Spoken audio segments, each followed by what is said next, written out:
Hello friends, कशा आहात? आज आपण संपूर्ण महाराष्ट्राचा भूगोल या एकाच व्हिडिओमध्ये पाहणार आहोत. हे लेक्चर तुमच्यासाठी अतिशय इम्पॉर्टंट असणार आहे कारण राज्यसेवेची जी एक्झाम असेल किंवा कंबाईन ग्रुप बीची एक्झाम असेल, PSI STI आणि SOसाठी होते, त्यामध्ये बऱ्यापैकी क्वेश्चन हे महाराष्ट्राच्या भूगोलवरती जास्त विचारले जातात. जे जास्त करून PSI STI आणि SOसाठी कंबाईनची जी एक्झाम होते त्यामध्ये तुमचे 8 ते 10 प्रश्न हे फक्त महाराष्ट्राच्या भूगोलवरती असतात आणि यामध्ये भूगोलावरती 15 प्रश्न विचारण्यात येतात. तर तुमचा पूर्ण महाराष्ट्राचा भूगोल या व्हिडिओमधून या लेक्चरमधून कव्हर होणार आहे. तर हे लेक्चर तुम्ही व्यवस्थित पहा. चला तर मग सुरुवात करूया. महाराष्ट्राचा भूगोल, संपूर्ण महाराष्ट्राचा भूगोल. तर महाराष्ट्राची निर्मिती 1 मे 1960 रोजी झाली. महाराष्ट्राचे स्थान बघा. भारताच्या पश्चिम भागात महाराष्ट्राचे क्षेत्रफळ 3,07,713 चौरस किलोमीटर, अक्षवृत्तीय विस्तार 15,8 उत्तर ते 22,1 उत्तर अक्षांश आणि रेखावृत्तीय विस्तार 72,6 पूर्व ते 80,9 पूर्व रेखांश असा याचा विस्तार आहे. यावरती एक्झाममध्ये म्हणजेच मागच्या 2019च्या कंबाईनमध्ये प्रश्न विचारण्यात आला होता. हे पण तुम्हाला व्यवस्थित करायचं आहे. महाराष्ट्राच्या पूर्व व ईशान्य भागास छत्तीसगड हे राज्य आहे, आग्नेयेस तेलंगणा राज्य, दक्षिणेस कर्नाटक, गोवा, उत्तरेस मध्य प्रदेश, गुजरात राज्य, दमण, दादरा व नगर हवेली हे केंद्रशासित प्रदेश येतात. महाराष्ट्राची दक्षिण उत्तर लांबी बघा 720 किलोमीटर आहे. पूर्व पश्चिम विस्तार 800 किलोमीटर, समुद्रकिनाऱ्याची लांबी 720 किलोमीटर आहे. लोकसंख्या बघा 2001 नुसार 9,68,78,627 आणि लोकसंख्या 2011 नुसार 11,23,74,333 अशी आहे. भारताच्या लोकसंख्येचे प्रमाण बघा 9.42% 2001 नुसार आणि 9.28% 2011 नुसार. महाराष्ट्राची राजधानी आहे मुंबई, उपराजधानी आहे नागपूर. विधानसभा मतदारसंघ सदस्य 288 आहेत. विधान परिषद मतदारसंघ 78 आहेत. राज्यातील लोकसभा मतदारसंघ 48 आहेत. राज्यसभा मतदारसंघ 19 आहेत. राज्यातील जिल्हे किती आहेत तर 36 जिल्हे आहेत. जिल्हा परिषदा 34 आहेत. तालुके 358 आणि ग्रामपंचायत आहेत 27,855. पंचायत समित्या आहेत 351. महानगरपालिका 27, नगरपरिषदा 236 आणि नगरपंचायती 124 आहेत. कटक मंडळे बघा 7 आहेत. सर्वात कमी लोकसंख्येचा जिल्हा जो आहे तो सिंधुदुर्ग जिल्हा आहे. त्यानंतर आपण प्रशासकीय विभाग पाहूया. एकूण 6 प्रशासकीय विभाग आहेत. त्यामध्ये कोकण, पुणे, नाशिक, अमरावती, नागपूर आणि औरंगाबाद हे 6 प्रशासकीय विभाग येतात. कोकण प्रशासकीय विभागामध्ये पालघर, ठाणे, मुंबई शहर, मुंबई उपनगर, रायगड, रत्नागिरी आणि सिंधुदुर्ग हे येतात. त्यानंतर पुणे प्रशासकीय विभागमध्ये पुणे, सातारा, सांगली, कोल्हापूर, सोलापूर. त्यानंतर नाशिक प्रशासकीय विभागामध्ये नाशिक, अहमदनगर, धुळे, नंदुरबार आणि जळगाव येतात. नागपूर प्रशासकीय विभागामध्ये नागपूर, वर्धा, भंडारा, गोंदिया, गडचिरोली आणि यवतमाळ हे जिल्हे येतात. त्यानंतर औरंगाबाद प्रशासकीय विभागामध्ये औरंगाबाद, जालना, बीड, उस्मानाबाद, परभणी, हिंगोली, लातूर आणि नांदेड हे 8 जिल्हे येतात आणि क्षेत्रफळानुसार औरंगाबाद हा सर्वात मोठा विभाग म्हणून गणला जातो. त्यानंतर प्रशासकीय विभाग बघा प्रादेशिक विभाग. तर पश्चिम महाराष्ट्र हा एक प्रादेशिक विभाग आहे. त्यामध्ये पुणे विभागातील पुणे, सातारा, सांगली, कोल्हापूर आणि सोलापूर येतात आणि नाशिक विभागातील नाशिक व अहमदनगर हे 2 जिल्हे येतात. पश्चिम महाराष्ट्रामध्ये एकूण 7 जिल्हे येतात. त्यानंतर मराठवाड्यामध्ये औरंगाबाद विभागातील 8 जिल्ह्यांचा समावेश होतो. त्यानंतर विदर्भ वऱ्हाडमध्ये अमरावती विभागातील सर्व 5 जिल्हे, नागपूर विभागातील सर्व 6 जिल्हे म्हणजेच एकूण 11 जिल्ह्यांचा समावेश विदर्भ वऱ्हाडमध्ये होतो. त्यानंतर खानदेश बघा नाशिक विभागातील धुळे, नंदुरबार आणि जळगाव एकूण 3 जिल्हे येतात आणि कोकणामध्ये मुंबई शहर, मुंबई उपनगर, ठाणे, पालघर, रायगड, रत्नागिरी आणि सिंधुदुर्ग या 7 जिल्ह्यांचा समावेश कोकण विभागामध्ये होतो. तर राज्यातील प्रशासकीय विभागांच्या क्षेत्रफळानुसार उतरता क्रम बघा. कारण यावरती एक्झाममध्ये क्वेश्चन विचारण्यात येतात. तर औरंगाबाद, नाशिक, पुणे, नागपूर, अमरावती आणि कोकण क्षेत्रफळानुसार उतरता क्रम आहे हा. त्यानंतर राज्यातील प्रशासकीय विभागातील तालुक्यांची संख्या बघा. औरंगाबादमध्ये 76 आहे, नागपूर 64, पुणे 58, अमरावती 56, नाशिक 54 आणि कोकणमध्ये 50 आहे. महाराष्ट्रातील जिल्ह्याचे विभाजन बघा. 1980 पर्यंत राज्यात एकूण 26 जिल्हे अस्तित्वात होते आणि 1981 नंतर काही जिल्ह्यांचे विभाजन झाले असून राज्यात सध्या 36 जिल्हे आहेत. त्यामध्ये 1 मे 1981 रोजी रत्नागिरीपासून सिंधुदुर्ग आणि औरंगाबादपासून जालना या नवीन जिल्ह्यांची निर्मिती झाली. हे या ठिकाणी तुम्हाला व्यवस्थित लक्षात ठेवायचं आहे. रत्नागिरीपासून सिंधुदुर्ग आणि औरंगाबादपासून जालना.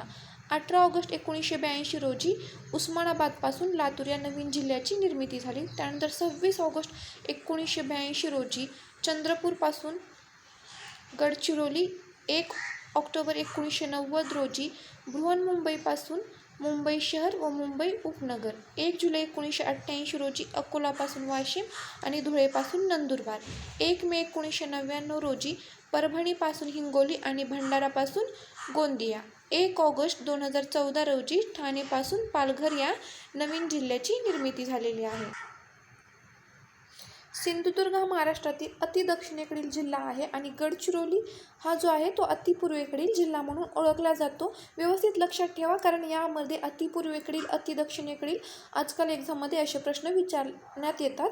नंदुरबार हा राज्यातील अतिउत्तरेकडील व 100% आदिवासी लोकसंख्येचा जिल्हा आहे. क्वेश्चन विचारला होता एकदा एक्झाममध्ये, आदिवासी लोकसंख्येचा जिल्हा कुठला, तर नंदुरबार हा 100% आदिवासी लोकसंख्येचा जिल्हा म्हणून ओळखला जातो. कोकण विभागातील पालघर, ठाणे, मुंबई शहर, मुंबई उपनगर, रायगड, रत्नागिरी व सिंधुदुर्ग या 6 जिल्ह्यांना मिळून 720 किलोमीटर लांबीचा समुद्रकिनारा लाभला आहे. किनाऱ्याची लांबी रत्नागिरीसाठी 237 kilometre, Raigad 122 kilometre, Sindhudurg 120 kilometre आणि ठाणे पालघर 127 किलोमीटर अशी आहे. राज्यातील जिल्ह्यांचा क्षेत्रफळानुसार उतरता क्रम बघा. अहमदनगर, पुणे, नाशिक, सोलापूर, गडचिरोली. आणि राज्यातील जिल्ह्याचा क्षेत्रफळानुसार चढता क्रम म्हटलं तर मुंबई शहर, मुंबई उपनगर, भंडारा, ठाणे आणि हिंगोली असा येतो. त्यानंतर बघा महाराष्ट्र प्राकृतिक विभाग. तर महाराष्ट्राचे 3 प्राकृतिक विभाग पडतात. त्यानुसार फर्स्ट येतो कोकण किनारपट्टी, त्यानंतर सह्याद्री किंवा पश्चिम घाट असे देखील म्हटले जाते आणि थर्ड येतो महाराष्ट्र पठार किंवा दख्खनचे पठार असे देखील म्हटले. तर आपण कोकण किनारपट्टी व्यवस्थित पाहूया. तर सह्याद्री पर्वत व अरबी समुद्र दरम्यानच्या चिंचोळा प्रदेश म्हणजेच कोकण किनारपट्टी म्हणून ओळखला जातो. आणि किनारपट्टीचा महाराष्ट्रातील विस्तार जो आहे तो उत्तरेकडील उल्हास नदी खोऱ्यापासून दक्षिणेकडील रेडी बंदरापर्यंत आहे. कोकण किनारपट्टीचा भारतातील विस्तार उत्तरेस, या ठिकाणी भारतातील हे लक्षात ठेवा, या ठिकाणी इथे महाराष्ट्रातील आहे तर इथं भारतातील आहे. तर भारतातील विस्तार उत्तरेस मयुरा नदी ते दक्षिणेस कर्नाटकातील गंगावली नदीच्या खोऱ्यात दरम्यान आहे. आता कोकण किनारपट्टीचे वैशिष्ट्य बघूया आपण.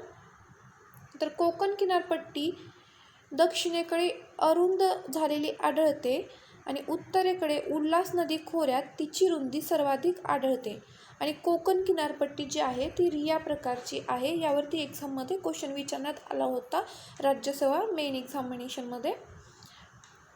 तर कोकणाच्या उत्तरेकडील भूभाग बेसाल्ट यापासून बनला आहे. कोकण ही परशुरामाची भूमी म्हणून देखील ओळखली जाते आणि कोकणाच्या दक्षिण भागात अतिपावसामुळे जांभा या खडकाचा प्रकार आढळतो. तर दक्षिणोत्तर लांबी जी आहे ती कोकणाची 720 किलोमीटर अशी आहे. कोकणात अपरांत या नावाने देखील कोकणास ओळखलं जातं. कोकण किनारपट्टीच्या अरुंदपणामुळे येथील नद्यांची लांबी कमी असून त्यांचे खनन कार्य जे आहे ते तीव्र आहे. कोकणातील प्रमुख नद्या बघा. उल्हास, वैतरणा, सावित्री, वशिष्ठी, शास्त्री, तेरेखोल. कोकणातील सर्व नद्या ज्या आहेत ते सह्याद्री पर्वतावरून वाहत येऊन अरबी समुद्रात मिळतात. उत्तरेकडून दमणगंगा ते दक्षिणेकडील तेरेखोल नदीपर्यंत कोकणचा विस्तार पसरलेला आहे. त्यानंतर कोकणातील नद्या उत्तरेकडून दक्षिणेकडील क्रम बघूया आपण. तर उत्तर कोकण, मध्य कोकण आणि दक्षिण कोकण असे याचे विभाग आपण पाडलेले आहेत आपल्या सोयीसाठी. तर उत्तर कोकणामध्ये उत्तरेकडून दक्षिणेकडील क्रम बघा. दमणगंगा, मारोळी, सूर्या, वैतरणा, तानसा, भातसा, काळू आणि उल्हास. त्यानंतर मध्य कोकणात पाताळगंगा, अंबा, कुंडलिका, काळ, गंधार, भोगावती, गोड, सावित्री, भारजा, जोग, जगबुडी, वशिष्ठी, शास्त्री आणि भाव. त्यानंतर दक्षिण कोकणामध्ये काजळी, मुचकुंदी, काजवी, सूख, वाघोटण, देवगड, आजरा, गड, करणी आणि तेरेखोल. कोकणातील खाड्या भरतीच्या वेळी नदीमुखातून समुद्राचे पाणी जेथपर्यंत नदी शिरते त्या भागास काय म्हणतात, तर त्या भागास खाडी असे म्हणतात. कोकणातील खाड्यांचा उत्तरेकडून दक्षिणेकडे क्रम बघूया आपण. तर डहाणू, दातिवरे, वसई, ठाणे, मानोरी, malaड, माहीम, पनवेल, धरमतर खाडी पाताळगंगा नदीवरती आहे. त्यानंतर रोहा कुंडलिका नदीवरती. त्यानंतर राजापुरी काल नदीवरती. त्यानंतर बाणकोटची खाडी सावित्री नदीवरती. केळशी, दाभोळची खाडी वशिष्ठी नदीवरती. जयगडची खाडी शास्त्री नदीवरती. भाटे खाडी काजळी नदीवरती. त्यानंतर पूर्णगड मुचकुंदी. त्यानंतर जैतापूर विजयदुर्ग शुक नदीवरती. त्यानंतर देवगड खाडी देवगड नदीवरती. आजरा कालावली गड. त्यानंतर कर्ली नदीवरती आणि तेरेखोलची खाडी तेरेखोल नदीवरती.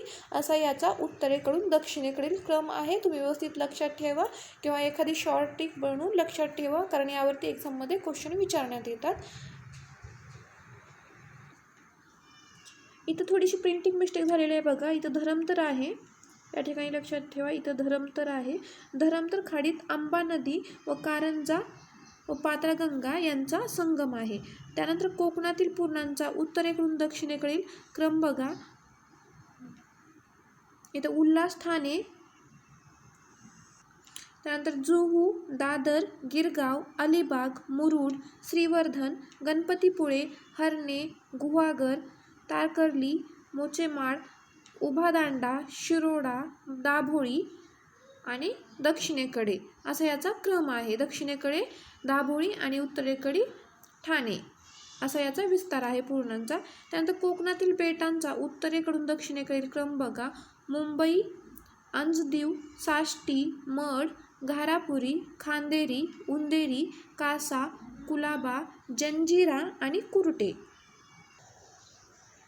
कोकणातील बघा खाड्या, नद्या किंवा बेटे, उत्तरेकडून दक्षिणेकडे क्रम, हे सर्व तुम्ही लक्षात ठेवा, कारण एक्झाममध्ये एक तरी क्वेश्चन तुम्हाला कोकण विभागावरती पाहायला नक्की मिळेल. त्यानंतर बघा आपण सह्याद्री किंवा पश्चिम घाट व्यवस्थित पाहूया. सह्याद्री हा प्रमुख जलविभाजक असून त्याची पश्चिम वाहिनी नद्या व पूर्व वाहिनी नद्या असे विभाजन झाले आहे. क्वेश्चन विचारला होता एक्झाममध्ये की पश्चिम वाहिनी व पूर्व वाहिनी नद्यांचा प्रमुख जलविभाजक कोण आहे, तर सह्याद्री हा प्रमुख जलविभाजक आहे.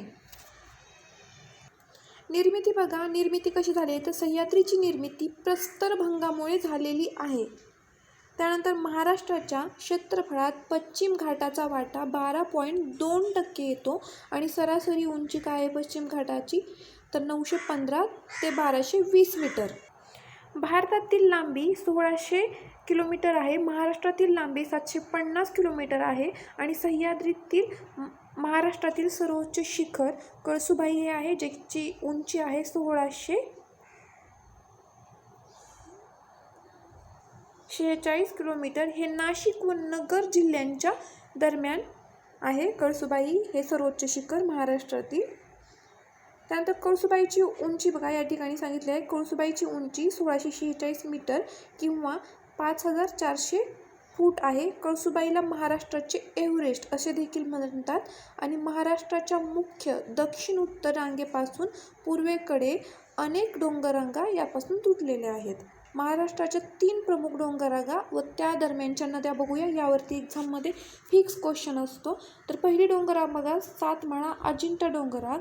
सातमाळा रांगा नाशिक जिल्ह्यात तर अजिंठा रांगा औरंगाबाद जिल्ह्यात आढळतात. या रांगांमुळे उत्तरेकडे तापी व दक्षिणेकडे गोदावरी या नद्यांचे विभाजन झाले आहे. तर सातमाळा अजिंठामुळे कुठल्या नद्यांचे विभाजन झालेलं आहे? ते तापी आणि गोदावरी नद्यांचे विभाजन झालेले आहे. त्यानंतर हरिश्चंद्र बालाघाट डोंगररांग बघा, या रांगांमुळे गोदावरी व भीमा नद्यांची खोरी वेगळी झाली आहेत.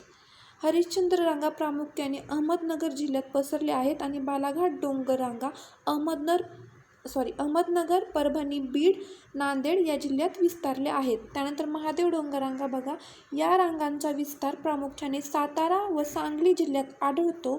या रांगांमुळे भीमा व कृष्णा या नद्यांची खोरी अलग झाली आहेत. त्र्यंबकेश्वर डोंगर, माथेरान डोंगर, महाबळेश्वर पठार ही सह्याद्रीची वैशिष्ट्ये आहेत. त्यानंतर घाटामध्ये थळघाट, बोरघाट, कुंभार्ली घाट, आंबा घाट, फोंडा घाट, आंबोली इत्यादी घाटसुद्धा सह्याद्रीत आढळतात. त्यानंतर सह्याद्रीतील घाट उत्तरेकडून दक्षिणेकडे बघा, पहिला येतो थळघाट, त्यालाच कसारा घाट असे देखील म्हणतात. त्यानंतर माळशेज घाट, त्यानंतर बोरघाट, वरंधा घाट, खंबाटकी घाट, पसरणी घाट, आंबेनळी घाट, कुंभार्ली घाट, आंबा घाट, फोंडा घाट, हनुमंते घाट, आंबोली घाट आणि रामघाट. हे आपण व्यवस्थित कुठला घाट कुठल्या 2 शहरांना जोडतो किंवा कुठून कुठे जातो हे आपण व्यवस्थित पुढे लेक्चरमध्ये पाहणारच आहोत. पण हा तुम्हाला उत्तरेकडून दक्षिणेकडे क्रम घाटांचा लक्षात ठेवायचा आहे. त्यानंतर बघा सातपुडा रांगा, नंदुरबार जिल्ह्यांच्या सीमेवर सातपुडा रांगांचा स्पर्श झाला आहे. बघा, पूर्व पश्चिम विस्तार असलेल्या सातपुड्याचा फारच थोडा भाग राज्यात समाविष्ट आहे. म्हणजे पूर्ण नंदुरबार सातपुड्याचा पूर्ण भाग या ठिकाणी समाविष्ट नाही आहे आपल्या महाराष्ट्रामध्ये. नर्मदा व तापी नद्यांची खोरी सातपुडा रांगांमुळे एकमेकांपासून वेगळी झालेली आहेत. सातपुडा याचा विस्तार नंदुरबार जिल्ह्यात सातपुडा डोंगररांग म्हणजेच तोरणमाळ पठार म्हणून ओळखले जाते. विचारू शकतात, नंदुरबार जिल्ह्यात सातपुडा पर्वतरांगाला काय म्हणतात? तर तोरणमाळ पठार असे देखील त्या ठिकाणी नाव आहे. अमरावती जिल्ह्यात सातपुडा रांगांना गाविलगड टेकड्या म्हणतात. अमरावती जोड्यालावामध्ये पण विचारलं जाऊ शकतं. अमरावतीच्या गाविलगड टेकड्या म्हणजे सातपुडा रांगांनाच पुढे जाऊन अमरावतीमध्ये गाविलगड टेकड्या असं नाव पडलेलं आहे. सातपुडा पर्वताच्या मध्यभागी रावेर बऱ्हाणपूर दरम्यान बऱ्हाणपूर खिंड आहे. त्यानंतर बघा, महाराष्ट्रातील सह्याद्रीतील उंच शिखरे बघा, कळसुबाई 1646 मीटर, अहमदनगर, त्यानंतर सालवेर 1567 मीटर, नाशिक, त्यानंतर महाबळेश्वर 1438 मीटर, सातारा, त्यानंतर हरिश्चंद्रगड 1424, अहमदनगर, त्यानंतर सप्तशृंगी 16 मीटर, नाशिक, त्यानंतर तोरणा 1404 मीटर, पुणे, त्यानंतर मुल्लेर 1306 मीटर, नाशिक, त्यानंतर ब्रह्मगिरी 1304 मीटर, नाशिक, त्यानंतर तौला 1231 मीटर, नाशिक आणि हनुमान 1063 मीटर, धुळे या ठिकाणी आहे.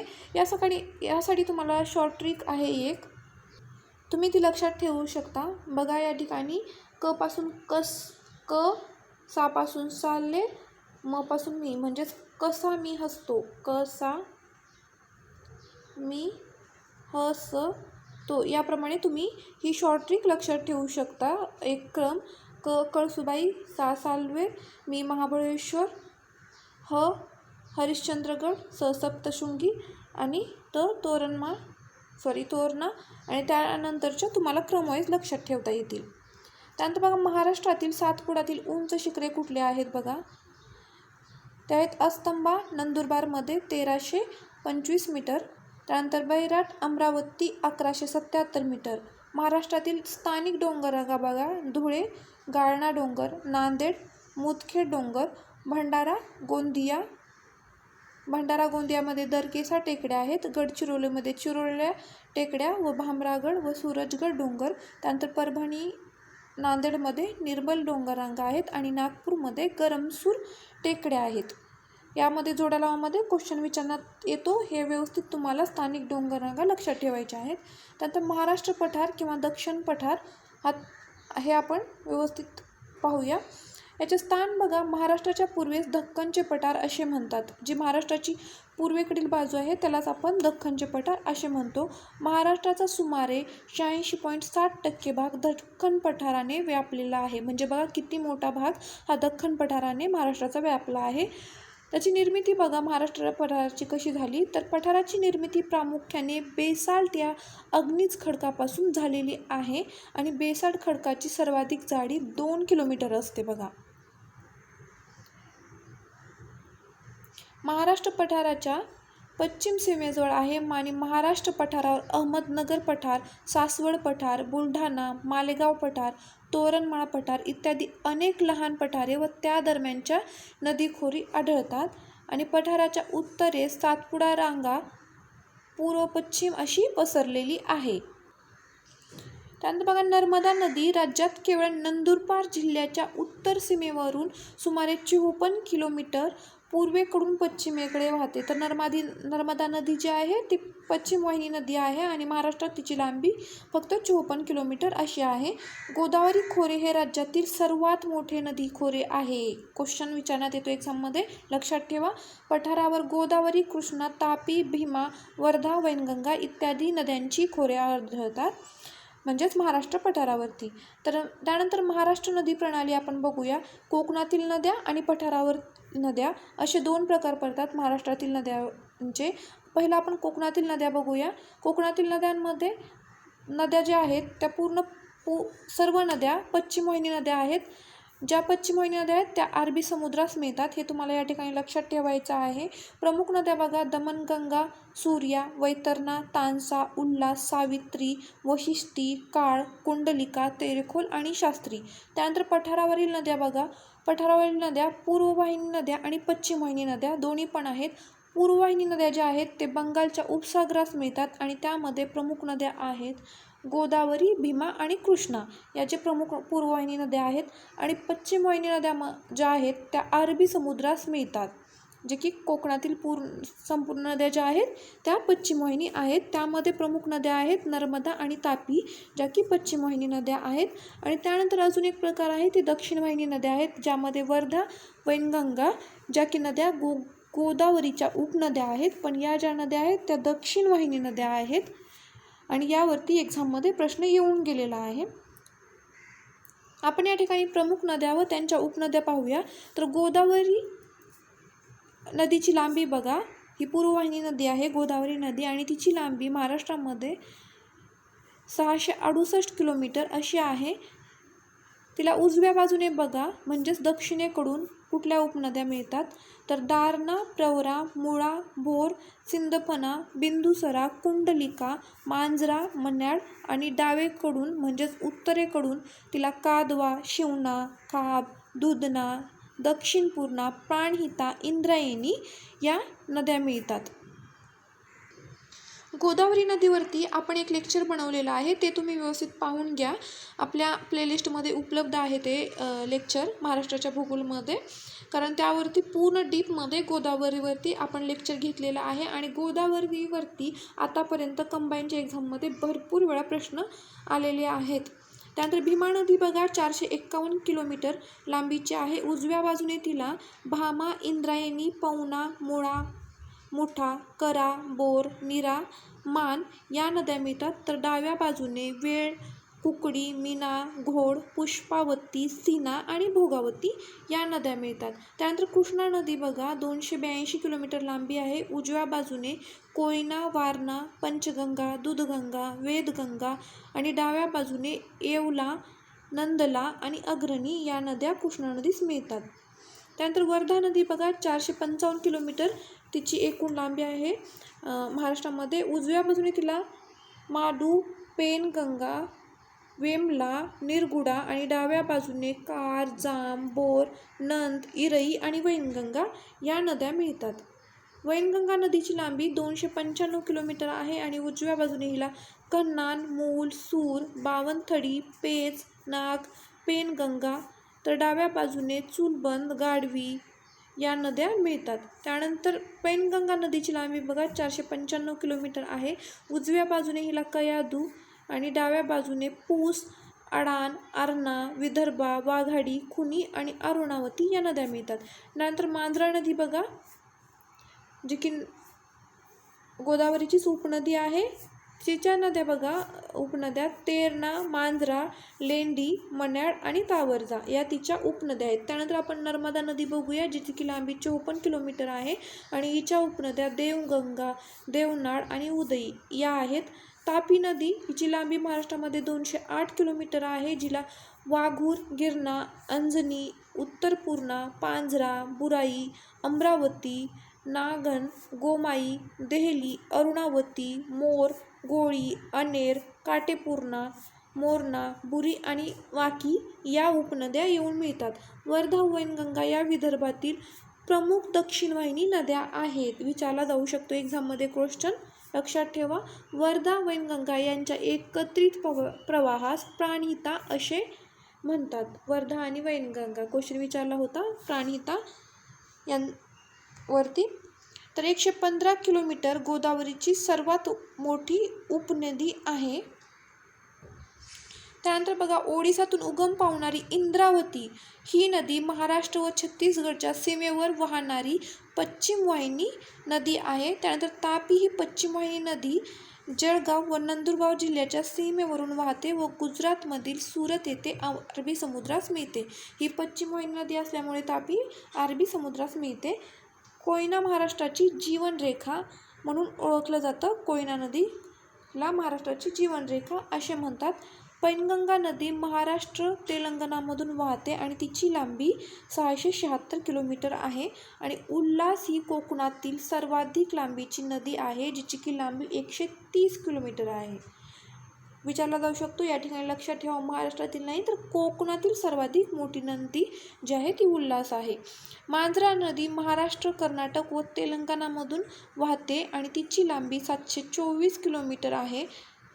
पंचगंगा या कोल्हापूर जिल्ह्यात वाहणाऱ्या कृष्णेच्या उपनद्या कुंभी, कासारी, तुळशी, भोगावती आणि सरस्वती ह्या नद्या ज्या आहेत त्या पंचगंगा हिच्या उपनद्या आहेत. आणि सरस्वती ही जी उपनदी आहे पंचगंगेची, ही गुप्त नदी मानली जाते आणि याला नाव पंचगंगा असे का पडले, तर या ठिकाणी पंचगंगा 5 नद्या एकत्र मिळून हे पंचगंगा हे कोल्हापूर जिल्ह्यातून वाहणारी एक नदी आहे. त्यानंतर खानदेशातून वाहताना तापी नदीला प्रमुख 13 उपनद्या मिळतात आणि प्रवरा नदी अमृतवाहिनी या नावाने देखील प्रसिद्ध आहे. महाराष्ट्रातील नदी खोरे यांच्या क्षेत्रफळानुसार उतरता क्रम बघा.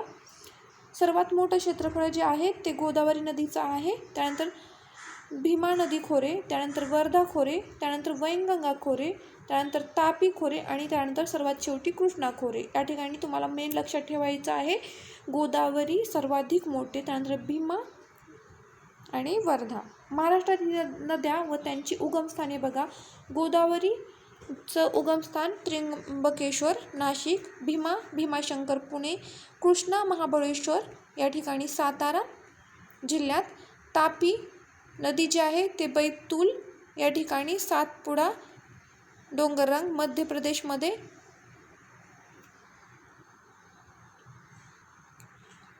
त्यानंतर नर्मदा अमरकंटक मध्य प्रदेश, वर्धा सातपुडा मध्य प्रदेश, वैनगंगा शिवनी सातपुडा, पैनगंगा अजिंठा डोंगररांग बुलढाणा या ठिकाणी आणि उल्हास ही जी नदी आहे खंडाळा या ठिकाणी उगम पावते सह्याद्री पर्वतात. महाराष्ट्र नद्या व त्यांच्या संगमाची ठिकाणे हे या ठिकाणी तुम्ही मेन लिहून घ्या, याच्या नोट्स काढा किंवा एखादा पेपर बनवून तुमच्या घरावरती भिंतीवरती चिटकून ठेवा, कारण जे नद्या आणि त्यांच्या संगमाची ठिकाणे आहेत यावरती पण क्वेश्चन येतो एक्झाममध्ये. तर बघा, प्रवरा आणि मुळा या नद्यांचा संगम नेवासे या ठिकाणी होतं अहमदनगर जिल्ह्यात. त्यानंतर गोदावरी आणि प्राणहिता यांचा संगम सिरोंचा या ठिकाणी होतो गडचिरोलीमध्ये. तापी आणि पूर्णा या नद्यांचा संगम चांगदेव या ठिकाणी होतो जळगाव या ठिकाणी. कृष्णा आणि वेण्णा या नद्यांचा संगम होतो माऊली या ठिकाणी सातारा या जिल्ह्यात.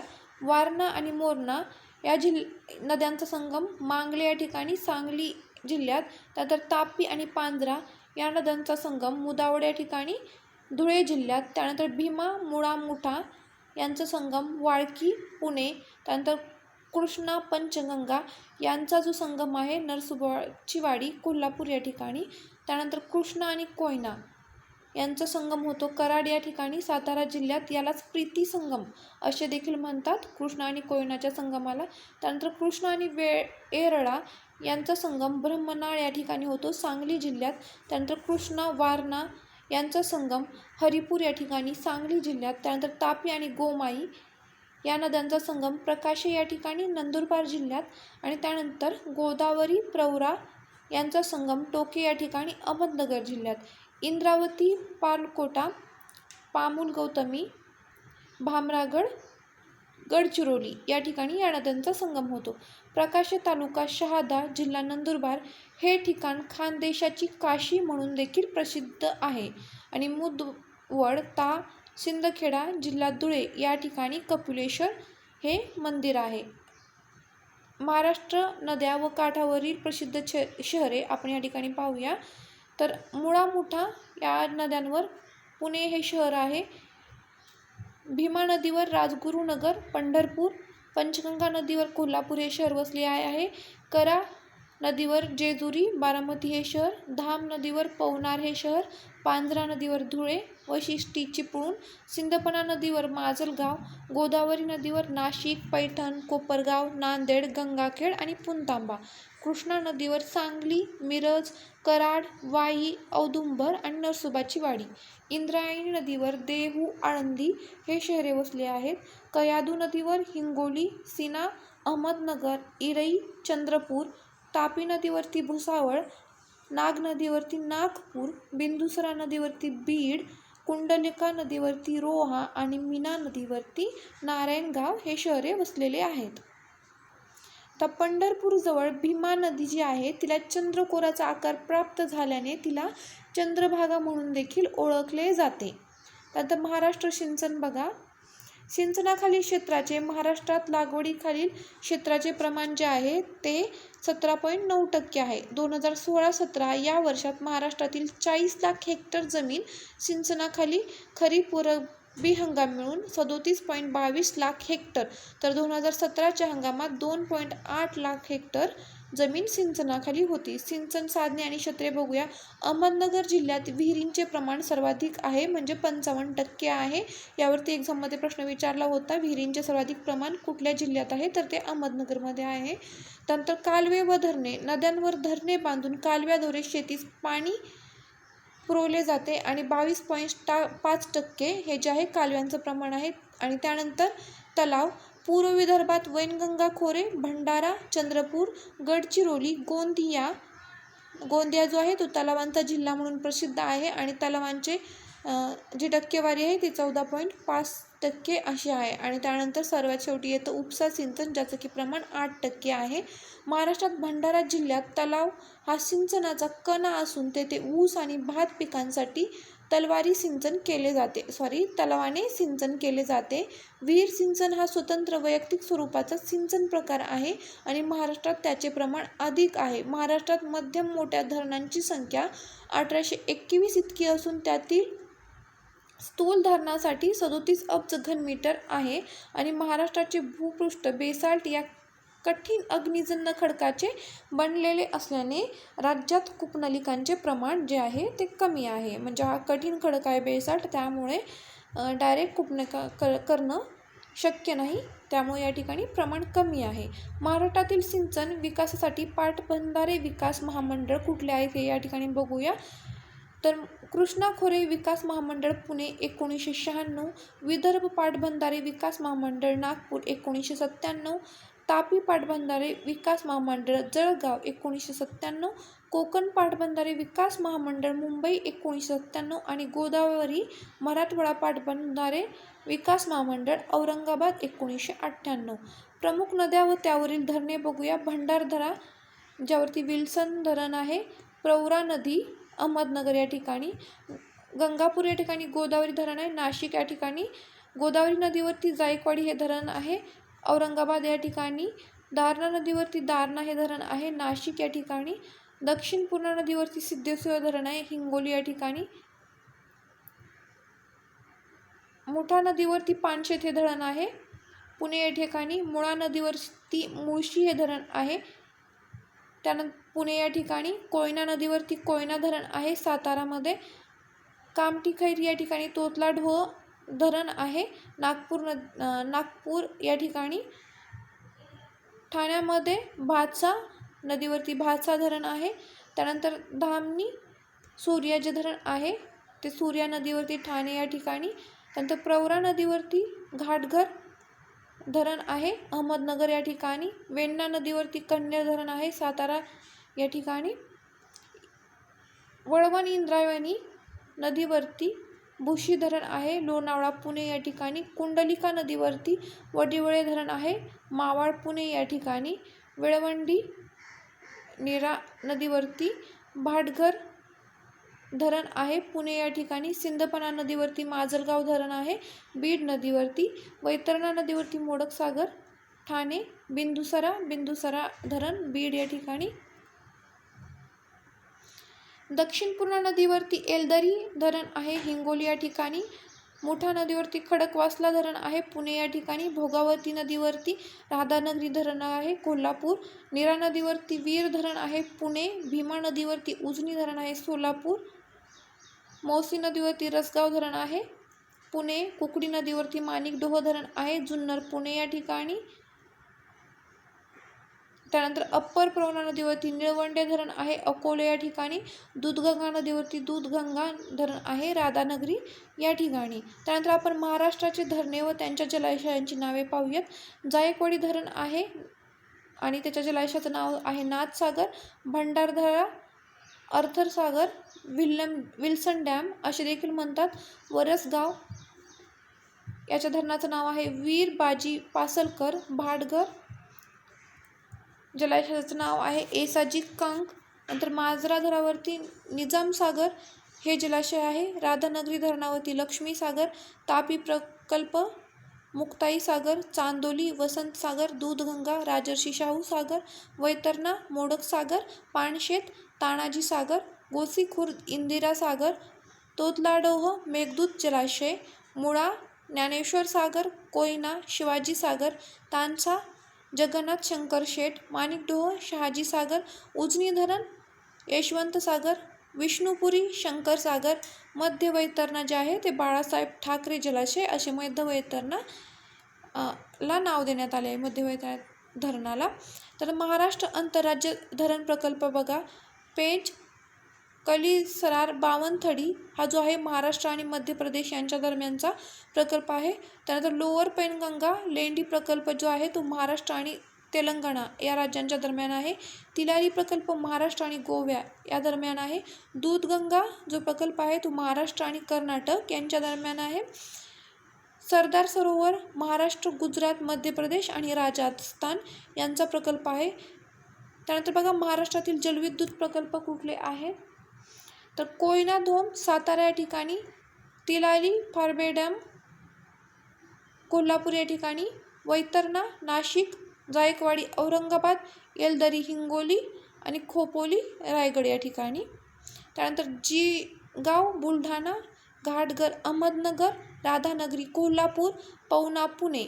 भिरा अवजल प्रवाह रायगड. भिवपुरी रायगड. पेंच नागपूर आणि भातसा ठाणे. गोसीखुर्द भंडारा. जायकवाड धरण प्रकल्पास जपान या देशाचे सहकार्य लाभले आहे. मुंबई शहरात पाणी पुरवणारे 7 तलाव कुठले आहेत ते बघा या ठिकाणी. मोडकसागर. तानसा. विहार. तुळशी. अप्पर वैतरणा. भातसा आणि वैतरणा हे जे आहे ते मुंबई शहरात 7 तलाव आहेत पाणी पुरवणारे. वीज वितरण धोरण. ज्या घटक राज्यात वीज निर्मिती केंद्र आहे त्या राज्याला तेथील एकूण वीज निर्मितीपैकी 12% वीज विनामूल्य दिली जाते. तर किती टक्के? 12% या ठिकाणी लक्षात ठेवा. महाराष्ट्रातील विजेचा वापर कसा होतो या ठिकाणी बघूया. औद्योगिक क्षेत्र सर्वाधिक वीज वापरण्यात येते. त्यानंतर कृषी क्षेत्र. त्यानंतर घरगुती वापर. त्यानंतर वाणिज्यिक वापर आणि सार्वजनिक सेवा. रेल्वे. महाराष्ट्रात एकूण वीज निर्मिती जी आहे ते 52% विदर्भात होते. महाराष्ट्रातील औष्णिक विद्युत प्रकल्प आपण या ठिकाणी बघूया. खापरखेडा जो विद्युत प्रकल्प आहे तो 1340 मीटर आहे. नागपूर या ठिकाणी म्हणजे औष्णिक क्षमता आहे त्याची 1340. त्यानंतर कोराडी 620 नागपूर या ठिकाणी. चंद्रपूर 3340 चंद्रपूर. त्यानंतर परळी वैजनाथ 1130 बीड. चोला कल्याण या ठिकाणी. ठाणे धोपावे रत्नागिरी नियोजित आहे, अजून तो डेव्हलप नाही आहे. तुर्भे मुंबई उपनगर. एकलहरे 630 नाशिक. बल्लारपूर जो आहे तो चंद्रपूर या ठिकाणी. पारस 500 अकोला. पोखरी 1420 भुसावळ जळगाव. मौदा 1320 नागपूर. महाराष्ट्र एकूण औष्णिक वीज क्षमता जी आहे ती 7980 मेगावॅट इतकी आहे. चंद्रपूर औष्णिक विद्युत प्रकल्प जो आहे तो महाराष्ट्रातील सर्वात मोठा औष्णिक विद्युत प्रकल्प आहे. दुर्गापूर व पद्मापूर येथील खाणीतून कोळसा पुरवठ्यामुळे महाराष्ट्राची 25% विजेची गरज भागवता येते आणि धरणातून पाणी पुरवठा स्थापित क्षमता जी आहे ती 3340 मेगावॅट आणि त्याची प्रत्यक्ष उत्पादन क्षमता जी आहे ती 2340 मेगावॅट इतकी आहे. महाराष्ट्रातील अणुविद्युत प्रकल्प बघा, तारापूर जो की पालघर या ठिकाणी आहे आणि तारापूर हा भारतातील सर्वात मोठा अणुविद्युत प्रकल्प आहे आणि नियोजित प्रकल्प जैतापूर रत्नागिरी या ठिकाणी आहे जो की अणुऊर्जा प्रकल्पच आहे. अरेवा ही फ्रेंच कंपनी जैतापूर प्रकल्पाला प्रत्येकी 1650 मेगावॅटच्या 6 अणुभट्ट्या उभारणार आहे आणि त्याची क्षमता जी आहे ते 9900 मेगावॅट इतकी आहे. महाराष्ट्रातील अपारंपरिक ऊर्जा बघा, त्याची निर्मिती क्षमता 14400 मेगावॅट, मात्र प्रत्यक्ष ऊर्जा निर्मिती जी केली जाते ती 6705 इतकी केली जाते. यापैकी पवन ऊर्जा निर्मिती 43,354 मेगावॅट इतकी सर्वाधिक आहे. महाराष्ट्रातील पवन ऊर्जा प्रकल्प सातारा, सांगली, अहमदनगर, धुळे, जामखेड, वनकुसडे, सातारा येथे सुजला कंपनीचा सर्वात मोठा पवन ऊर्जा प्रकल्प आहे. कुठे तर वनकुसडे सातारा या ठिकाणी. आणि महाराष्ट्रातील पवन ऊर्जा प्रकल्प कुठे आहे तर सातारा, सांगली, अहमदनगर, धुळे आणि जमसंडे या ठिकाणी. विदर्भात मोता येथे 4 मेगावॅट क्षमतेचा पवन ऊर्जा प्रकल्प आहे आणि पवन ऊर्जा निर्मितीसाठी वाऱ्याचा वेग जो आहे तो 40 ते 50 किलोमीटर इतका असायला हवा. हे देखील एक्झाममध्ये विचारू शकतात. सौर ऊर्जा प्रकल्प जो आहे तो शिवाजीनगर, साक्री, धुळे या ठिकाणी 125 मेगावॅट क्षमतेचा आशियातील सर्वात मोठा सौर ऊर्जा प्रकल्प आहे. शिवाजीनगर, साक्री, धुळे या ठिकाणी. बुदल तागुहागर जिल्हा रत्नागिरी येथे सागरी लाटांपासून ऊर्जा निर्मिती प्रकल्प कार्यरत आहे. कुठं? बुदल तागुहागर जिल्हा रत्नागिरी या ठिकाणी. महाराष्ट्र हवामान बघूया. कोकणातील हवामान जे आहे ते उष्ण, सम व दमट हवामान आहे. महाराष्ट्र पठारावरती उष्ण व कोरडे म्हणजेच विषम हवामान आहे आणि सह्याद्री किंवा पश्चिम घाटामध्ये थंड व आर्द्र हवामान आहे. राज्यातील प्रमुख ऋतू बघा कुठले आहेत तर उन्हाळा जो आहे तो मार्च ते मे पर्यंत असतो. पावसाळा जून ते सप्टेंबर. हिवाळा ऑक्टोबर ते फेब्रुवारीपर्यंत हिवाळा हा ऋतू असतो. हवामान विभाग या अमेरिकन गर्भतज्ञाने इथं प्रिंटिंग मिस्टेक झालेली आहे बघा थोडीशी, सॉरी त्याबद्दल.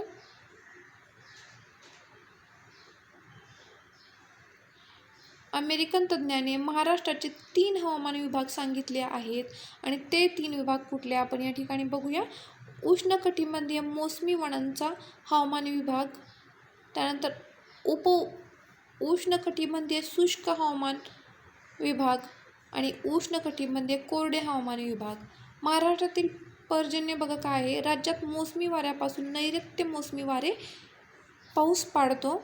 मोसमी पावसात 7 जून पासून मृग नक्षत्र किनारी भागात सुरुवात होते. राज्यात सर्वाधिक पाऊस जुलै महिन्यात पडतो.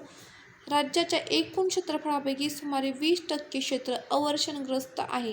राज्यातील अमरावती, नागपूर, यवतमाळ, चंद्रपूर, भंडारा आदी जिल्ह्यांना ईशान्य मोसमी वाऱ्यांपासून पाऊस मिळतो, मात्र या वाऱ्यांपासून मिळणारा पाऊस तुलनेने कमी असतो. एप्रिल मे महिन्यात राज्याच्या काही भागात पावसाच्या आंबेसरी म्हणजेच अमृतसरी पडतात. हा पाऊस आंबा पिकास मानतो. महाराष्ट्रातील पर्जन्याचे वितरण. कोकण जे आहे ते सर्वाधिक पाऊस पडण्याचे ठिकाण आहे. त्यानंतर विदर्भ, त्यानंतर मध्य महाराष्ट्र आणि त्यानंतर मराठवाड्यात सर्वात कमी पाऊस पडण्याचे ठिकाण मानले जाते. राज्यातील मान्सूनची म्हणजेच पर्जन्याची विविधता बघा. कोकण किनारपट्टी भरपूर पाऊस पडणारा प्रदेश आहे, 250 ते 300 सेमी. त्यानंतर दक्षिण कोकणात रत्नागिरी येथे 244 सेमी पाऊस. कोकणात दक्षिणेकडून उत्तरेकडे पावसाचे प्रमाण कमी होत जाते. त्यानंतर बघा घाटमाथा हा अतिपर्जन्याचा प्रदेश. प्रतिरोध पर्जन्य 300 सेमीहून अधिक पाऊस पडतो. दक्षिणेकडे आंबोली येथे राज्यातील सर्वाधिक म्हणजे सुमारे 707 सेमी पाऊस पडतो. उत्तरेकडे पावसाचे प्रमाण कमी होत जाते. सह्याद्रीच्या पूर्वेकडील भाग तर बघा पर्जन्य छायेचा प्रदेश 50 ते 75 सेमी पाऊस पडतो. घाटमाथ्यावर महाबळेश्वर येथे 594 सेमीहून अधिक पाऊस, तर त्याच्या पूर्वेकडे पाचगणीत 158 सेमी आणि वाई 54 सेमी असे प्रमाण आढळते. तर वाई हे जे आहे पर्जन्य छायेचा प्रदेश म्हणून गणला जातो. त्यानंतर बघा गोदा, भीमा व कृष्णा खोरे हे जे आहे ते अवर्षणग्रस्त प्रदेश म्हणून ओळखले जाते. 50 सेमीपेक्षा कमी पाऊस पडतो. मालेगाव नाशिक येथे 44 सेमी पाऊस आणि दहिवडी सातारा येथे सर्वात कमी 29 सेमी पाऊस असा पडतो.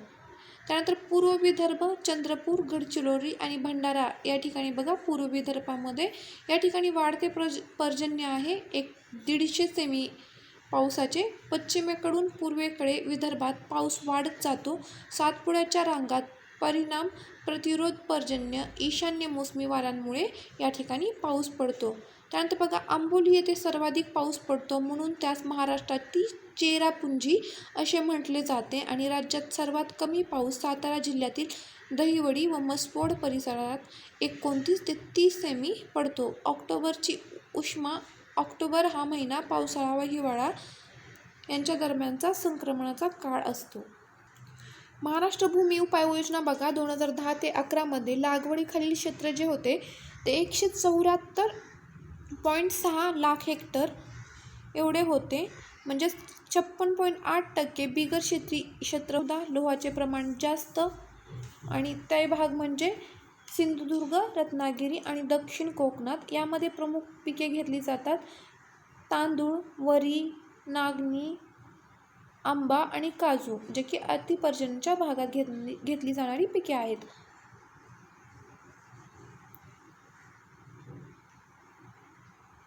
त्यानंतर 225 ते 300 सेमी जांभा विरहित मृदा, तांबी तपकुसराय मृदा असते. त्या ठिकाणी अतिपर्जन्याचा विभाग म्हणून गणला जातो आणि त्यामध्ये रायगड, ठाणे, मुंबई, इगतपुरी, नाशिक आणि या ठिकाणी पिके घेतली जातात तांदूळ, नागली, आंबा, काजू आणि चिक्कू. सर्वाधिक पर्जन्याचा प्रदेश जो आहे तो घाटमाथा विभाग म्हणून गणला जातो, ज्यामध्ये 300 ते 500 सेमी डोंगराळ मृदा आणि भरड काळी मृदा असते. या ठिकाणी यामध्ये जिल्हे बघा सिंधुदुर्ग, रायगड, ठाणे, कोल्हापूर, सातारा या पश्चिमेकडील भागात आहे आणि या ठिकाणी पिके घेतली जातात वरी, नाचणी.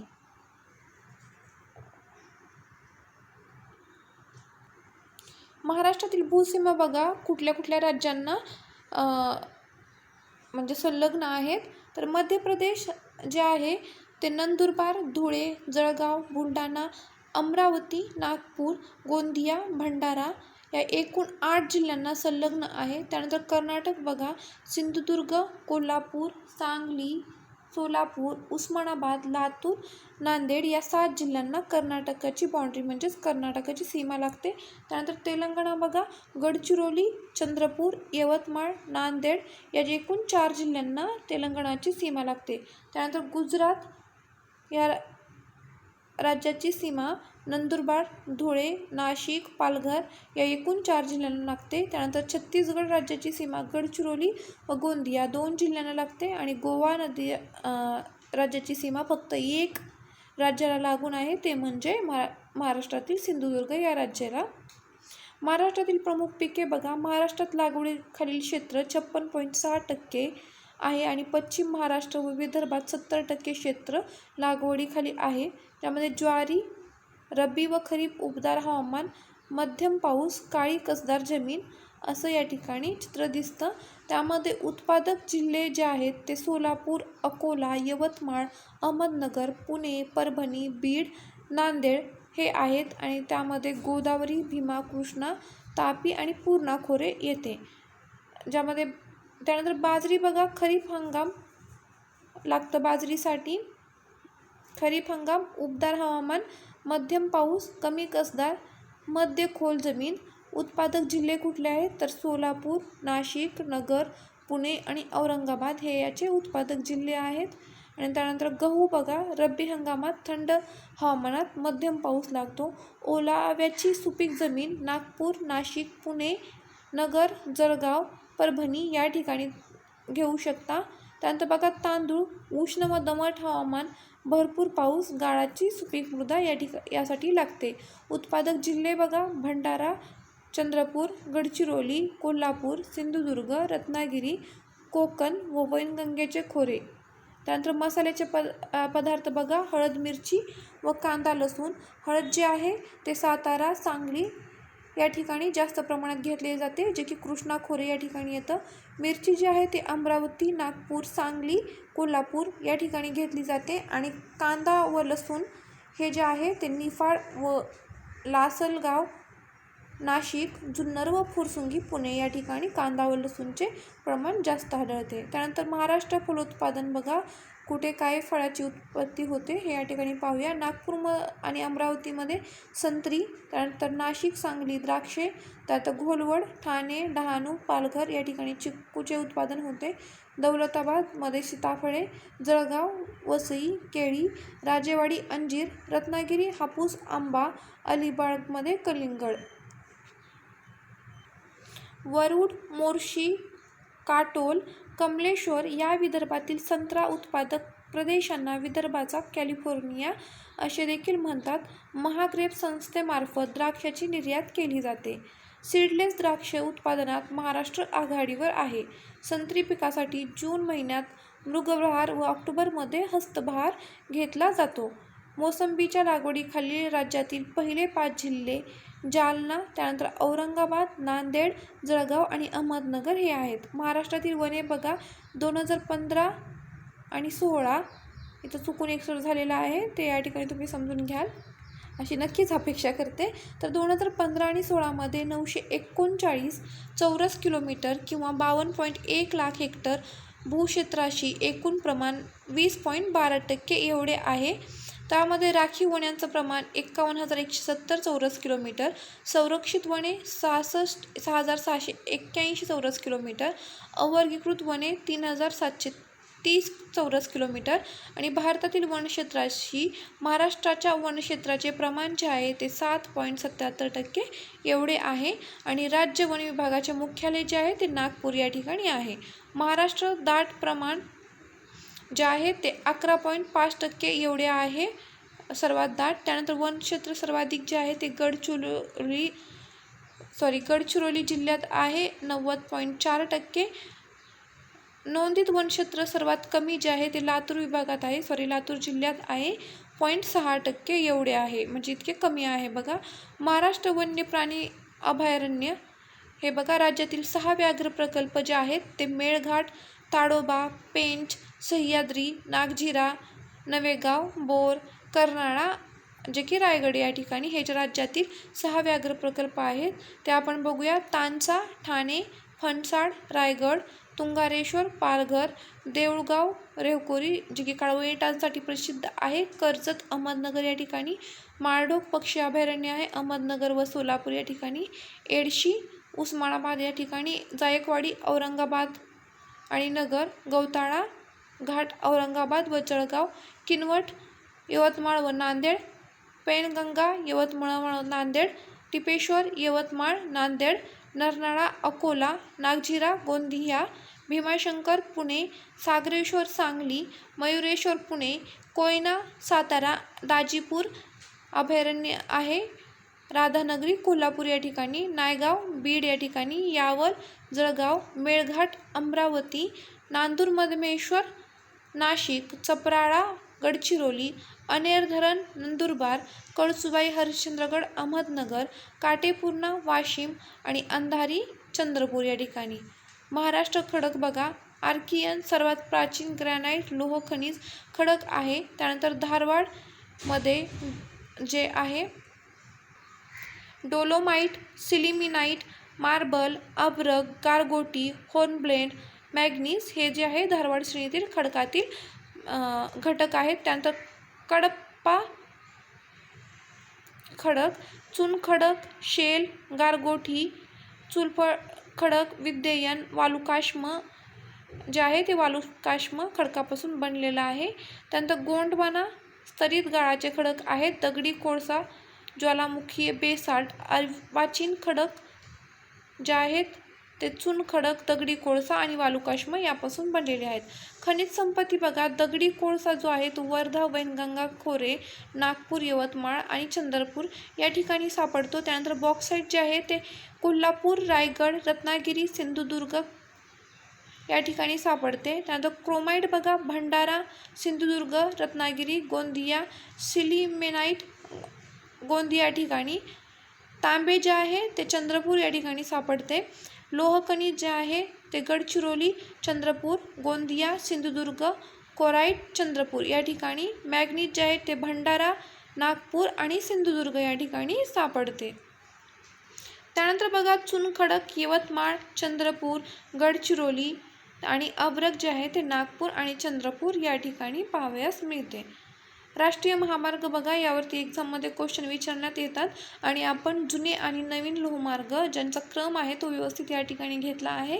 तर बघा कसं आहे राष्ट्रीय महामार्ग, नॅशनल हायवे 3 म्हणजेच NH3 आणि AH47 म्हणजेच एशियन हायवे 47 हा जो आहे तो मुंबई आग्रा या मार्गे जातो, ज्याच्या रस्त्यामध्ये ठाणे, भिवंडी, नाशिक, धुळे हा मार्ग येतो. 391 किलोमीटरचा आहे. त्यानंतर NH4, NH48 मुंबई, चेन्नई, पुणे, सातारा, बेळगाव, बंगळूर मार्गे 375 किलोमीटर. त्यानंतर NH4B नावाशेवा मार्गे पळसपे, कळंबुली ह्याचा जो मार्ग आहे सर्वात कमी आहे 27 किलोमीटर. त्यानंतर NH6 म्हणजेच AH46 धुळे, कोलकाता ह्या मार्गे जातो. यामध्ये धुळे, अकोला, पडनेरा, नागपूर हे जिल्हे येतात, ज्याची लांबी 813 किलोमीटर आहे. त्यानंतर NH7 म्हणजेच NH44 जो की वाराणसी, कन्याकुमारी, नागपूर, हैदराबाद मार्गे 232 किलोमीटर जातो. त्यानंतर बघा NH8 म्हणजेच नॅशनल हायवे 8 ज्याला की NH48 असे देखील म्हणतात, जो की मुंबई, दिल्ली यांना जोडणारा आहे आणि अहमदाबाद, जयपूर मार्गे तो 128 किलोमीटरचा प्रवास करून जातो. त्यानंतर NH9 म्हणजेच नॅशनल हायवे 9 ज्याचं नाव आहे NH65 जो की पुणे, विजयवाडा या दोन शहरांना जोडतो, जो की सोलापूर, हैदराबाद मार्गे 336 किमी जातो. त्यानंतर NH13 जो की सोलापूर, चित्रदुर्ग, मंगळूर, विजापूर, रायचूर मार्गे जातो, ज्याचा प्रवास 40 किमी आहे महाराष्ट्रातील. त्यानंतर NH16 निजामाबाद, जगदाळपूर, विदर्भातून 52 किमी जातो. त्यानंतर NH70 म्हणजेच नॅशनल हायवे 66 जो की पनवेल, मंगळूर मार्गे जातो, ज्याच्यामध्ये एडापल्ली, रायगड, सावंतवाडी, पणजी हे मार्ग येतात, ज्याची की लांबी 482 किलोमीटर आहे. त्यानंतर NH50 पुणे, नाशिक दरम्यान जातो, पुणे, नाशिक मार्गे 152 किमी. त्यानंतर NH69 नागपूर, अब्दुलागंज मार्गे 55 किमी. कोकण व पठारावरील प्रमुख घाट बघूया आपण. थळघाट म्हणजेच कसारा घाट नाशिक, मुंबई यांना जोडतो. कुंभार्ली घाट जो आहे तो कराड ते चिपळूण मार्ग जोडतो. फोंडा घाट कोल्हापूर, पणजी या दोन ठिकाणांना जोडतो. दिवा घाट पुणे, बारामती या दोन ठिकाणांना जोडतो. त्यानंतर अनुस्कुरा घाट कोल्हापूर, कोल्हापूर, राजापूर या ठिकाणांना जोडतो. त्यानंतर आंबेनळी घाट महाबळेश्वर, पोलादपूर. त्यानंतर ताम्हिणी घाट रायगड, पुणे. पसरणी घाट वाई, महाबळेश्वर. अंबोली घाट कोल्हापूर, सावंतवाडी. बोर घाट पुणे, मुंबई. त्यानंतर अंबा घाट कोल्हापूर, रत्नागिरी. खंबाटकी घाट पुणे, सातारा. वरंदा घाट भोर, महाड. चंदनपुरी घाट पुणे, नाशिक. नाणे घाट ठाणे ते पुणे. जे की जुन्नर आणि कल्याणलाही मध्ये घेतो. त्यानंतर कन्नड घाट औरंगाबाद, धुळे, हनुमंते घाट कोल्हापूर, कुडाळ या दरम्यान हनुमंते घाट हा जातो. महाराष्ट्रातील प्रमुख विद्यापीठे बघा, मुंबई विद्यापीठ मुंबई, ज्याची की स्थापना 18 जुलै 1857 रोजी झालेली आहे. त्यानंतर राष्ट्रसंत तुकडोजी महाराज नागपूर विद्यापीठ नागपूर, 4 ऑगस्ट 1923. त्यानंतर सावित्रीबाई फुले पुणे विद्यापीठ पुणे, 10 फेब्रुवारी 1949. त्यानंतर श्रीमती नाथीबाई दामोदर ठाकरसी विद्यापीठ मुंबई, 1996. त्यानंतर डॉक्टर बाबासाहेब आंबेडकर मराठवाडा विद्यापीठ औरंगाबाद, 23 ऑगस्ट स्थापना झाली 23 ऑगस्ट 1958 रोजी. त्यानंतर शिवाजी विद्यापीठ कोल्हापूर बघा, 18 नोव्हेंबर 1962. कर्मयोगी संत गाडगेबाबा अमरावती विद्यापीठ अमरावती, 1 मे 1983. त्यानंतर यशवंतराव चव्हाण महाराष्ट्र मुक्त विद्यापीठ नाशिक, 1 जुलै 1989. त्यानंतर उत्तर महाराष्ट्र विद्यापीठ जळगाव, 15 ऑगस्ट 1990. त्यानंतर स्वामी रामानंद तीर्थ मराठवाडा विद्यापीठ, 17 सप्टेंबर 1994. यावरूनच तुम्हाला मी एक प्रश्न विचारते, तुम्ही कमेंट बॉक्समध्ये मला रिप्लाय द्या की मराठवाडा स्वातंत्र्य संग्राम दिन कधी असतो मराठवाडा. त्यानंतर बघा, टिळक महाराष्ट्र विद्यापीठ पुणे, 1921. सोलापूर विद्यापीठ सोलापूर, 1 ऑगस्ट 2004. गोंडवाना विद्यापीठ गडचिरोली, 27 सप्टेंबर 2018 रोजी गोंडवाना विद्यापीठाची निर्मिती झालेली आहे. त्यानंतर बघा, कृषी विद्यापीठ मागच्या कंबाईन ग्रुप सी ची जी एक्झाम होती त्यामध्ये प्रश्न विचारण्यात आला होता कृषी विद्यापीठावरती. हा हे तुम्हाला व्यवस्थित करायचं आहे. तर महात्मा फुले कृषी विद्यापीठ राहुरी अहमदनगर, 29 मार्च 1968. पंजाबराव देशमुख कृषी विद्यापीठ अकोला, 20 ऑक्टोबर 1969. डॉक्टर बाबासाहेब आंबेडकर सावंत कोकण कृषी विद्यापीठ दापोली रत्नागिरी, 18 मे 1972. डॉक्टर वसंतराव नाईक मराठवाडा कृषी विद्यापीठ परभणी, 18 मे 1972. त्यानंतर महाराष्ट्र 2011 जनगणना बघा, 1 मे 1960 या काळात महाराष्ट्राची लोकसंख्या 3.96 कोटी अशी होती आणि महाराष्ट्राची एकूण लोकसंख्येच्या 11,23,74,333 एवढं होतं. महाराष्ट्र 2011 जनगणना 1 मे 1960 या काळात महाराष्ट्राची लोकसंख्या जी आहे ती 3.96 कोटी एवढी होती. महाराष्ट्राची एकूण लोकसंख्या 11,23,74,333 इतकी होती, जी की भारताच्या लोकसंख्येच्या प्रमाणाशी 9.28% इतकी आहे. पुरुष लोकसंख्या जी आहे ती 5,82,43,056 इतकी होती. एक लोकसंख्येत पुरुष लोकसंख्येचे प्रमाण जे आहे ते 51.83% एवढे होते. त्यानंतर स्त्री लोकसंख्या बघा, 5,41,31,3277 चौरस किलोमीटर. तर एकूण लोकसंख्येत स्त्री लोकसंख्येचे प्रमाण बघा 48.17%. 2001 ते 2011 दशकातील महाराष्ट्राची लोकसंख्येतील वाढ जी आहे 15.99% इतकी झाली. म्हणजेच वार्षिक वाढ जी आहे 1.49%.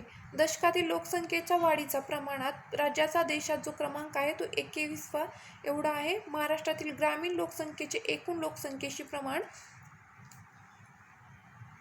54.78% एवढे आहे. महाराष्ट्रातील नागरी लोकसंख्येचे एकूण लोकसंख्येशी प्रमाण 45.23%. महाराष्ट्रात सर्वात अधिक लोकसंख्येचा जिल्हा जो आहे तो पुणे हा जिल्हा आहे. महाराष्ट्रात सर्वात कमी लोकसंख्येचा जिल्हा सिंधुदुर्ग हा जिल्हा आहे. महाराष्ट्र दशकात सर्वाधिक लोकसंख्या वाढ झालेला जिल्हा विभाजनपूर्व जो आहे तो ठाणे, 35% एवढा होता. सर्वात कमी लोकसंख्या वाढीचा जिल्हा जो आहे तो मुंबई हा आहे. महाराष्ट्र लोकसंख्येची घनता जी आहे ती 365 एवढी आहे. महाराष्ट्र लोकसंख्या घनतेनुसार फक्त राज्यांमध्ये महाराष्ट्राचा जो क्रमांक लागतो तो 11वा आहे. महाराष्ट्र लोकसंख्येची सर्वाधिक घनता असलेला जिल्हा जो आहे तो मुंबई उपनगर. महाराष्ट्र सर्वात कमी लोकसंख्येचा घनतेचा जिल्हा गडचिरोली. महाराष्ट्र नागरी लोकसंख्येचे प्रमाण जे आहे ते 45.22% एवढे आहे. नागरी लोकसंख्येच्या प्रमाणाबाबत महाराष्ट्राचा देशात क्रमांक जो आहे तो 3रा लागतो. नागरी लोकसंख्याबाबत महाराष्ट्राचा भारतातील क्रमांक प्रथम आहे. महाराष्ट्र स्त्री पुरुष प्रमाण जे आहे ते 929 एवढं आहे. अनुकूल स्त्री पुरुष प्रमाणाबाबत महाराष्ट्राचा देशात जो क्रमांक लागतो तो 22वा आहे. महाराष्ट्र स्त्री पुरुष प्रमाण जो आहे सर्वाधिक असणारा जिल्हा जो की रत्नागिरी आहे, ज्याचं प्रमाण 1122 एवढं स्त्रियांचं प्रमाण त्या ठिकाणी आहे. स्त्री पुरुष प्रमाण सर्वात कमी असणारा जिल्हा जो आहे तो मुंबई शहर आहे, 832 इतका आहे. 0 ते 6 वयोगटातील स्त्री पुरुष प्रमाण 894 एवढं आहे. 0 ते 6 वयोगटातील स्त्री व पुरुष प्रमाण सर्वाधिक असणारा जिल्हा पालघर 967 आणि 0 ते 6 वयोगटातील स्त्री पुरुष प्रमाण सर्वात कमी असणारा जिल्हा जो आहे तो बीड आहे, 807 एवढं. महाराष्ट्र साक्षरता बघा 2011मध्ये 82.34% एवढी होती. पुरुष साक्षरता जी आहे ते 88.38%, स्त्री साक्षरता 75.90%, महाराष्ट्र ग्रामीण साक्षरता जी आहे 77.01% आणि ग्रामीण पुरुष साक्षरता 85.15% एवढं आहे. ग्रामीण स्त्री साक्षरता प्रमाण 64.80%, नागरी साक्षरता जी आहे महाराष्ट्रात 88.69%, नागरी पुरुष साक्षरता 92.12%, नागरी स्त्री साक्षरता 75.75%. सर्वाधिक साक्षर जिल्हा जो आहे तो मुंबई उपनगर आहे. सर्वात कमी साक्षर जिल्हा पालघर जिल्हा आहे. सर्वाधिक पुरुष साक्षरतेचा जिल्हा जो आहे तो मुंबई उपनगर आहे. सर्वात कमी पुरुष साक्षरतेचा जिल्हा नंदुरबार हा आहे. सर्वाधिक स्त्री साक्षरतेचा जिल्हा मुंबई शहर. सर्वात कमी स्त्री साक्षरतेचा जिल्हा नंदुरबार. राज्यातील पहिला संपूर्ण साक्षर जिल्हा जो आहे तो सिंधुदुर्ग आहे आणि दुसरा साक्षर जिल्हा जो आहे तो वर्धा हा आहे. तर अशा प्रकारे आपण महाराष्ट्राच्या भूगोलावरती संपूर्ण लेक्चर या ठिकाणी पाहिलेलं आहे. हे लेक्चर तुम्ही ॲटलिस्ट 3 ते 4 वेळेस एक्झामला जाण्यापूर्वी पहा. नक्कीच तुम्हाला यातून 7 ते 8 मार्क व्यवस्थित कव्हर होणार आहेत. आणि तुम्ही जर अजून आमचं चॅनल सबस्क्राईब केलं नसेल तर चॅनल सबस्क्राईब करा आणि बेल आयकॉनवरती क्लिक करा, म्हणजे तुम्हाला येणाऱ्या व्हिडिओचे सर्व अपडेट मिळत राहतील. आणि चला तर मग फ्रेंड्स, करा अभ्यास. लवकरच तुमची एक्झाम येत आहे. सप्टेंबरमध्ये तुमची राज्यसेवा असणार आहे आणि ऑक्टोबरमध्ये तुमची कंबाईनची एक्झाम असणार आहे. तर जोरात तयारीला लागा, व्यवस्थित तयारी करा आणि व्यवस्थित लढायला जा आणि ही लढाई जिंकूनच या.